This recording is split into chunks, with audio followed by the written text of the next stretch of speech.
నీ దగ్గర ఉన్నది కొంచెమైనా దానితో సంతృప్తి చెందడం నేర్చుకో.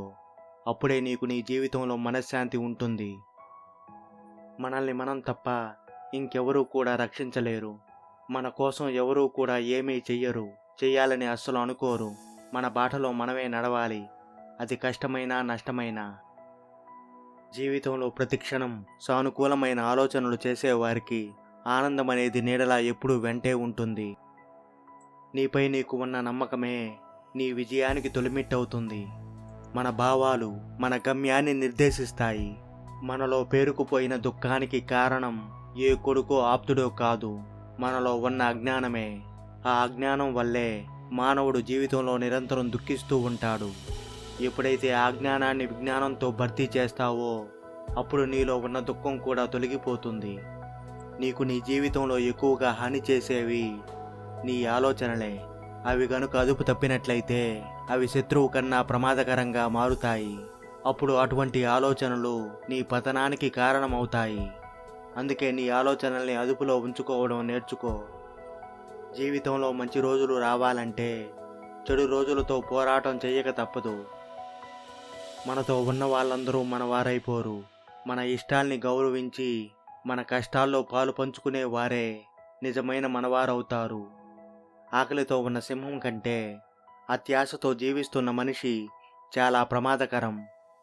జీవితంలో బంధాలను తెంచే శక్తి కోపానికి ఉంటే అవే బంధాలను కలిపే శక్తి నీవు నవ్వే ఒక చిన్న చిరునవ్వుకుంది.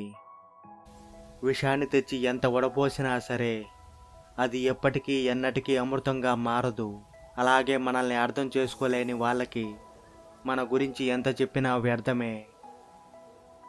జీవితాన్ని ఉన్నతంగా జీవించడానికి ఊహలనేవి చాలా అవసరం. కానీ అనునిత్యం నువ్వు ఊహల్లో విహరిస్తూ ఉంటే అటువంటి ఊహలు నిన్ను వాస్తవానికి దూరంగా తీసుకెళ్తాయి.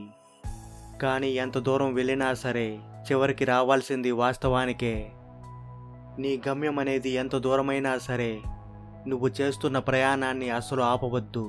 వెళుతున్న మార్గం కష్టమైనా నీ ప్రయత్నాన్ని మాత్రం అస్సలు విడిచిపెట్టవద్దు. జీవితంలో కష్టకాలం వచ్చినప్పుడు ఓర్పుగా ఉండు. నువ్వు ఆ సమయంలో వహించే ఓర్పే నీ జీవితంలో మార్పుని తీసుకొస్తుంది. మీరు తెచ్చుకునే కోపంతోనే మీరు ఎక్కువగా శిక్షించబడతారు. మితిమీరిన కోపమే మీపై మీకున్న నియంత్రణను కోల్పోయేలా చేస్తుంది. ఆ సమయంలోనే అది మీ చేత ఎన్నో తప్పుల్ని చేయిస్తుంది. అందుకే కోపం వచ్చిన సమయాన అప్రమత్తంగా ఉండండి. జీవితం అనేది అనుకోని సవాలును ఎన్నో విసురుతూ ఉంటుంది. వాటిని ధైర్యంగా ఎదుర్కొని నిలిచిన వారికే విజయం అనేది సొంతమవుతుంది. గడిచిపోయిన గతంలో నివసించవద్దు. దానివల్ల మీకు ఎటువంటి ప్రయోజనం ఉండదు. రేపటి రోజున ఏం జరగబోతుందోనని అతిగా ఆలోచిస్తూ భవిష్యత్ గురించి ఎక్కువగా కలలు కనొద్దు. ప్రస్తుతం నీ చేతిలో ఉన్న కాలంపై మాత్రమే నీ మనసును లగ్నం చేయి. దానితో నీ జీవితం సంతోషంగా మారుతుంది. అవకాశాన్ని పొందడం గొప్ప కాదు, పొందిన అవకాశాన్ని సరిగ్గా సద్వినియోగం చేసుకోవడమే గొప్ప. ఏ ప్రాణికి హాని కలిగించకుండా ఉండడమే ఉత్తమమైన ధర్మం. జీవితంలో ఉన్న అన్ని సంపదల కన్నా సంతృప్తి అనేది ఉత్తమమైనది. మౌనాన్ని అవసరాన్ని బట్టి వాడాలి. అన్ని వేళలా మౌనంగా ఉంటే ఈ సమాజం నిన్ను వెక్కిరిస్తుంది. అసూయ పడే వారితో మన అభివృద్ధి గురించి చెప్పడం, ఆవేశపడే వారితో మన ఆలోచనల్ని పంచుకోవడం మన మూర్ఖత్వమే అవుతుంది. తీసుకోవాల్సిన సమయంలో నువ్వు బలమైన నిర్ణయం తీసుకోకపోతే రేపటి రోజున నీ భవిష్యత్తు బలహీనపడిపోతుంది. నీకు జీవితంలో కలిగే బాధకు కారణం ఏమైనా కావచ్చు, కానీ ఆ కారణం చేత ఎదుటి వారికి మాత్రం హాని కలిగించకూడదు. ప్రతి మనిషిలోనూ 3 రూపాలు ఉంటాయి. అందులో మొదటి రూపాన్ని మనిషి ప్రపంచానికి చూపిస్తాడు. ఇక రెండవ రూపాన్ని తన దగ్గర వారికి, స్నేహితులకు, కుటుంబానికి మాత్రమే చూపిస్తాడు. ఇక మూడవ రూపాన్ని అతను ఎవరికీ చూపించడు. అదే మనిషి యొక్క అసలైన స్వరూపం. మన పని మనం చేసుకుంటూ పోతున్నా కూడా మనల్ని విమర్శించే వాళ్ళు, నిందించే వాళ్ళు ఏదో ఒకటి అంటూనే ఉంటారు. అటువంటి వారిని అస్సలు పట్టించుకోకుండా మన మార్గాన మనం ముందుకు సాగిపోతూ ఉండాలి. సానుకూలమైన ఆలోచన శక్తి కలిగిన వ్యక్తిని ఏ విషయమూ చంపలేదు. ప్రతి విషయంలోనూ ప్రతికూలంగా ఆలోచించే వ్యక్తిని ఏ ఔషధము రక్షించలేదు. బలహీనులు ప్రతీకారం తీర్చుకోవడానికి ప్రయత్నిస్తారు. అదే దృఢమైన ఆలోచన కలిగిన వ్యక్తులు దానిని మర్చిపోతారు. తెలివైన వ్యక్తులు దానిని అసలు పట్టించుకోరు. జీవితంలో కష్టాల్ని నష్టాల్ని ఎదుర్కోకుండా దక్కే విజయం మీకు ఏమాత్రం సంతోషాన్నివ్వలేదు. తీపి యొక్క రుచి తెలియాలంటే చేదు యొక్క రుచి కూడా మనకు తెలిసి ఉండాలి. నీవు కోపంలో ఉన్నప్పుడు ఎదుటివారి మాటలకు అస్సలు స్పందించవద్దు. సంతోషంలో ఉన్నప్పుడు ఎదుటి వారికి ఎటువంటి వాగ్దానాలు చేయవద్దు. బాధలో ఉన్నప్పుడు ఎటువంటి నిర్ణయాలు తీసుకోవద్దు.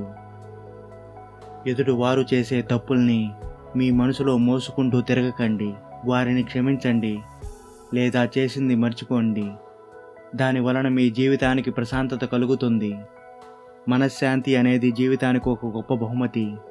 అది నీకు బయట ఎక్కడ వెతికినా దొరకదు. దాన్ని నువ్వు వెతకాల్సింది నీలోనే. జీవితంలో ఏర్పడే అనేక సమస్యలకు కారణం క్లిష్ట పరిస్థితులు వచ్చినప్పుడు ఆ సందర్భంలో వాటికి నువ్వు ఎలా స్పందించావు అన్నదానిపైనే ఆధారపడి ఉంటుంది.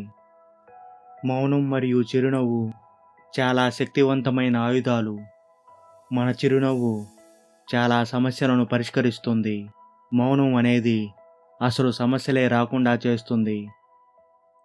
నీలో ఉన్న ప్రశాంతతను కోల్పోవడానికి కారణం నువ్వు చేసే పనులు, నీ మాటలు మాత్రమే.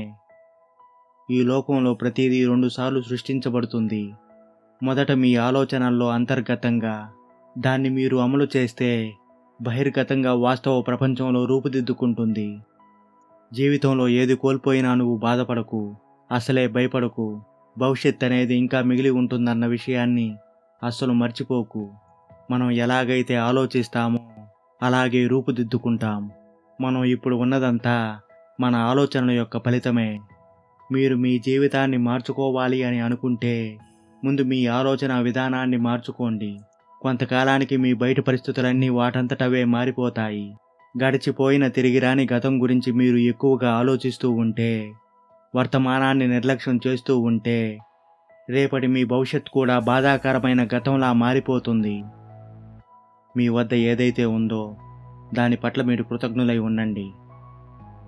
100 వ్యర్థమైన కఠినమైన మాటల కన్నా మనసుకు ప్రశాంతతను, జీవితానికి మార్గాన్ని నిర్దేశించే ఉత్తమమైన మాట ఒక్కటి చాలు. నువ్వు దేన్నైతే బయట చూడాలనుకుంటున్నావో దానిని ముందు నీలోనే పెంపొందించుకో. నీ మాటల కన్నా నీ మౌనమే ఎక్కువ ఫలితాన్ని ఇస్తుంది అనుకున్నప్పుడు మాత్రమే మీరు మాట్లాడండి. లేకపోయినట్లయితే మీరు మౌనాన్ని ఆశ్రయించండి.